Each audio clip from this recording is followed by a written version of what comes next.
Let's talk about something I think we all know. That feeling of a mind that just will not stop looping. So right from the start, I want to speak directly to that part of you. You know the one. The part that's just exhausted by the constant mental churn. The part that's really craving just a single moment of quiet. Because, you see, this whole thing isn't just some idea floating around in your head, a thought loop. It has a feeling to it, right? It has a texture, a weight. It's an experience that you feel in your whole body. And this is just the perfect way to describe it, isn't it? A thought gets stuck, and it feels like no matter what you do to try and lift that needle, it just slips right back into that same old worn-out groove. You're replaying a conversation, or a worry, or some mistake, just over and over and over again.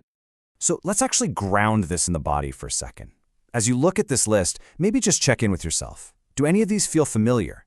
That subtle pressure right behind your eyes, or that kind of low-grade electric hum of anxiety in your chest? And what about this one?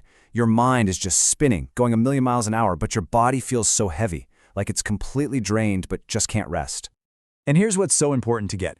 This is real. It's a physiological event. It's what we call a somatic reality. You aren't making it up. It is a very, very clear signal from your nervous system telling you it's holding on to something that it just doesn't know how to let go of yet. Okay, so this is where things get really tough. It's not just the loop itself that causes so much pain. It's the story we tell ourselves about the loop. It's how we turn a biological response into self-blame. So on one side, you have what's actually happening in your body, a biological reflex, a physiological state that's literally designed for your survival. But then, look at the other side. Look at how we translate that feeling. We see it as a moral failure, a sign that we're defective, that something is fundamentally wrong with us. We take this simple bodily activity and we load it up with so much harsh judgment. We start attaching these incredibly heavy labels to who we are. We think, if I were just stronger or more disciplined, I could make this stop. We convince ourselves that we're fundamentally broken, that this looping proves we have some deep character flaw that we have to fix. But here's the crazy part, the real paradox of it all. All of that self-criticism, all that judgment, it doesn't silence the loop for a second. No way. It actually fuels it. It just pumps more pressure, more shame, more stress right into your system. And that tells your body that it's under attack, not just from whatever it was worried about in the first place, but now from you. So, what if we could just set that judgment aside for a little bit? What if we could just look at what's really happening underneath it all? Let's explore the true mechanism behind why this loop happens. This is the big reframe. This changes everything. A thought loop, it's not a bug in your system, it's a feature. It's your brain's ancient, hardwired survival programming trying its absolute best to solve what it thinks is a threat. It's just trying to find a way for you to be safe. You know, your brain has one primary job, and it's not to make you happy. It's to keep you alive. That's it. And to do that, it's constantly scanning for danger. It's running all these little simulations of what could go wrong, and it's trying to calculate a way out. The loop, it's just your brain working overtime on this protective mission, trying to solve for uncertainty, because it often reads uncertainty as a major, major threat. I really want you to let this sink in. When your mind is racing at 2 in the morning, you are not broken. Your biology is doing precisely what it evolved to do. It's trying to protect you. It's a reflex, just as automatic as pulling your hand away from a hot stove. And once you really get that, it changes the whole game. If the loop is just a safety reflex, then our usual response, trying to fight it, to force it to stop, that's completely counterproductive. We need a totally new approach. Just think about this for a second.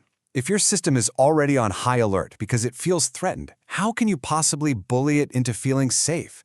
Does yelling at it, or shaming it, or fighting with it ever make anything feel better? The answer is, you can't. Of course not. It's impossible.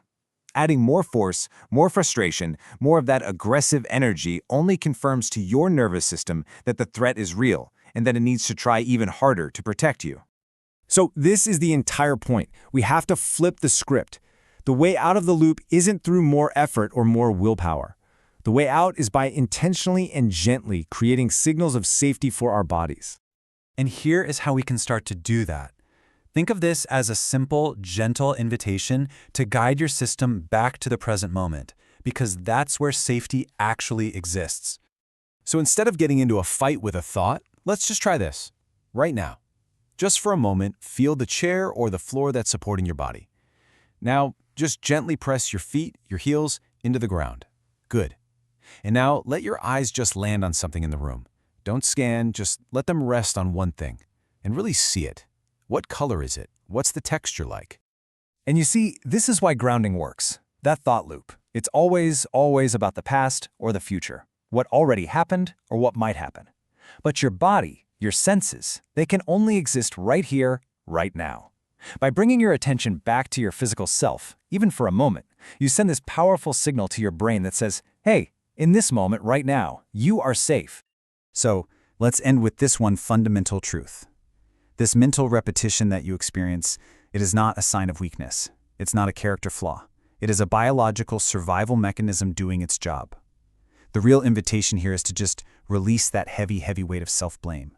Because when you do that, you lower the internal threat. And you create the space for your nervous system to do what it already knows how to do, which is to slowly and gently find its way back home to safety.